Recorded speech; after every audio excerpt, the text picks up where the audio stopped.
Salam sejahtera Malaysia, denyut nadi suara rakyat bergema di channel ini. Jangan lupa tekan butang subscribe, like dan share. Malaysia kita punya, cintai Malaysiaku, kita jaga kita.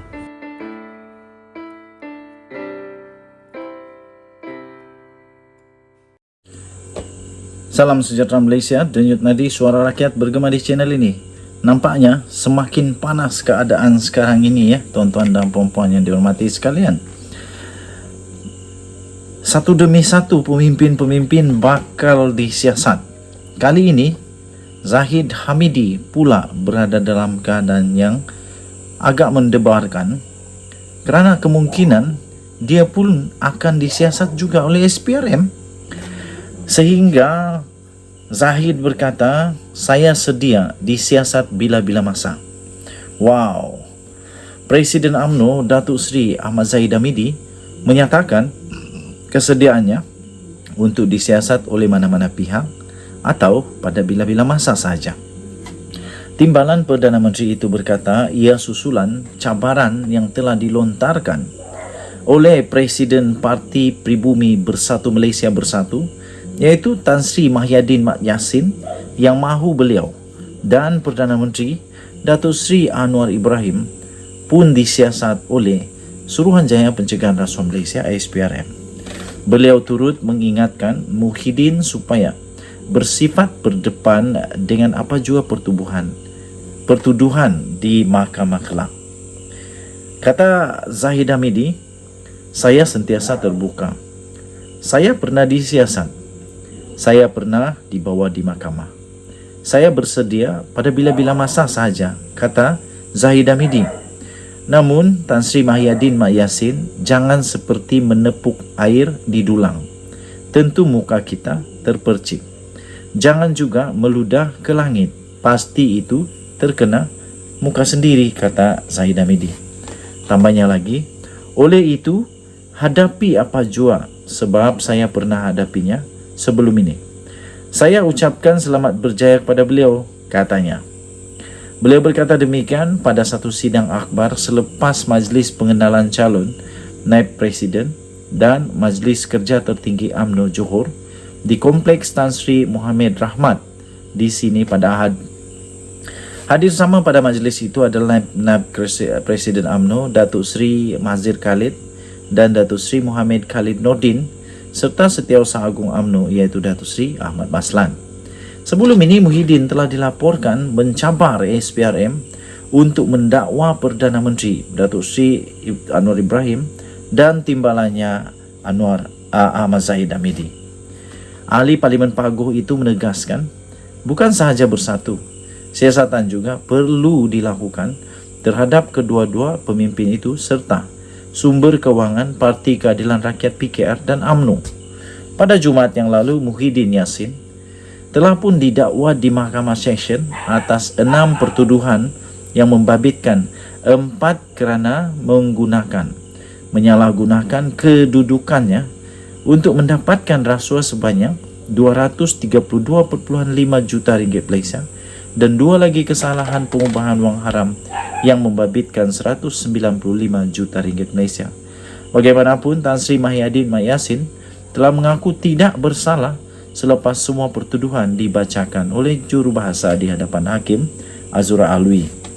Tuan-tuan dan puan-puan yang dihormati sekalian, saya fikir SPRM kalau mereka memang ada bukti, mereka akan siasat.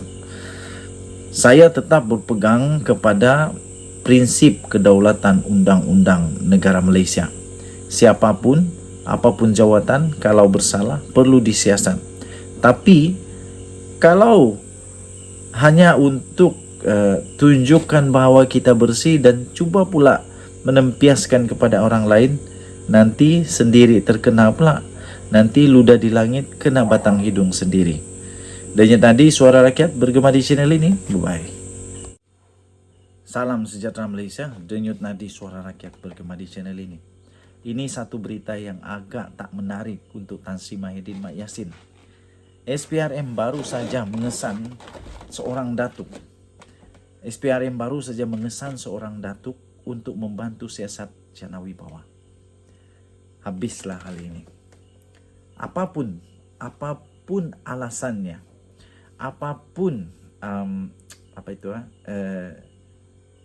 apapun alasannya, apapun penjelasannya, SPRM sudah kesan seorang datuk untuk membantu siasatan bagi Jana Wibawa.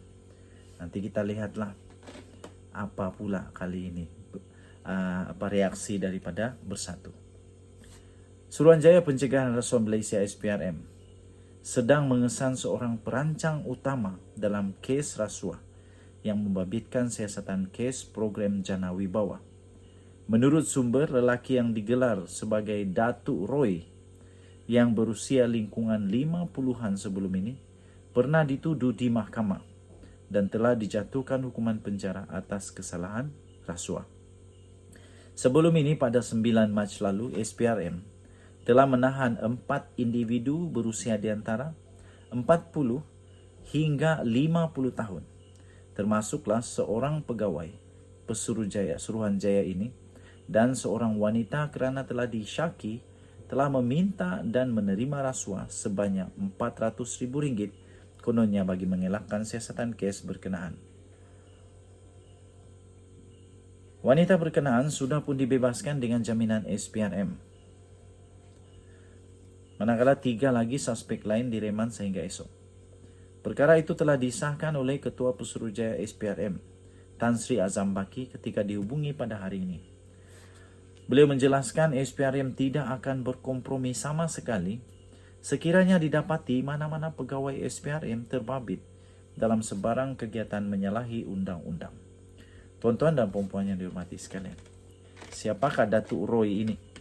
Siapakah Datuk Roy ini yang menjadi dalang utama? Beliau adalah perancang utama. Beliau adalah dalang utama, perancang utama dalam kes rasuah membabitkan siasatan untuk kes program Jana Wibawa.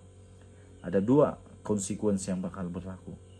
Sekiranya Datuk Roy ini berjaya ditangkap, berjaya ditahan dan disiasat, pertama, Tan Sri Mahyadin Mak Yassin boleh lepas sekiranya Mahyadin Mak Yassin tidak bersalah. Tetapi dengan adanya bukti baru ini dan perancang utama dalam kes rasuah ini akan membuatkan Mahyadin Mak Yassin dan juga Wan Saiful Wan Jan berada dalam keadaan bahaya. Kerana apa? Saksi ini boleh membongkarkan apa sebenarnya yang berlaku di dalam siasatan, di dalam kes rasuah yang membabitkan siasatan kes program Jana Wibawa ini. Tuan-tuan dan puan-puan yang dihormati sekalian, kita berharap SPRM dapat cepat mengesan, menangkap, menahan dan menyiasat Datuk Roy ini supaya banyak penjelasan, banyak pencerahan dan ramai orang yang akan dapat dibersihkan. Kita berharap semoga dengan penangkapan Datuk Roy ini nanti, kita berharap Tan Sri Mahyadin Mak Yassin boleh dibersihkan namanya sekiranya beliau tidak bersalah. Tetapi amatlah malang sekali kalau didapati setelah ditangkapnya Datuk Roy ini, didapati Tan Sri Mahyadin Mak Yassin memang terlibat, Wan Saiful Wan Jan memang terlibat, dan kalau didapati bahawa mereka terlibat, mungkin bukan saja mereka tidak dilepaskan, tetapi semakin bertambah-tambah lagi pendakwaan ke atas mereka. Nanti kita tunggu bersama-sama. Ini telah pun disahkan oleh SPRM. Tuan-tuan dan puan, menurut sumber itu, lelaki itu ialah Datuk Roy dan berusia di antara lingkungan 50-an sebelum ini, yang juga pernah dituduh di mahkamah dan dijatuhkan hukuman penjara atas kesalahan rasuah. Manusia ini memang tak sedar diri. Dah selamat, tetap nak buat juga. Kita jumpa lagi.